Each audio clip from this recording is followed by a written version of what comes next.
સુરતમાં કાયદો અને વ્યવસ્થાની સ્થિતિ જાળવી રાખવા પોલીસ સતત પેટ્રોલિંગ વધારી રહી છે, ત્યારે સુરતના ડિંડોલીમાં ન જેવી બાબતે પિતા પુત્ર પર હુમલો કરી પિતાની હત્યા કરનાર હત્યારાઓને ડિંડોલી પોલીસે ઝડપી પાડ્યા બાદ આરોપીને ઘટના સ્થળે લઈ જઈ રિકન્સ્ટ્રક્શન કરાવાયું હતું, ત્યારે લોકોએ ભેગા થઈ આરોપીને ફાંસી આપવાની માંગણી કરી।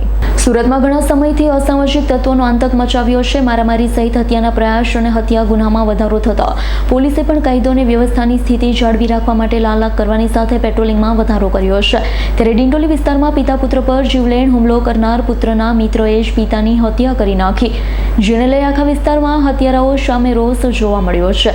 તો પોલીસ પણ ત્વરિત તપાસ હાથ ધરી હત્યારાઓને ઝડપી પાડ્યા, જ્યારે હત્યારાઓને ઘટના સ્થળે લઈ જઈ પોલીસે ઘટનાનું રિકન્સ્ટ્રક્શન કરાવ્યું। સ્થાનિક પણ મોટી સંખ્યામાં ભેગા થયા હતા, આરોપીઓને ફાંસી આપોના નારા લગાવ્યા હતા।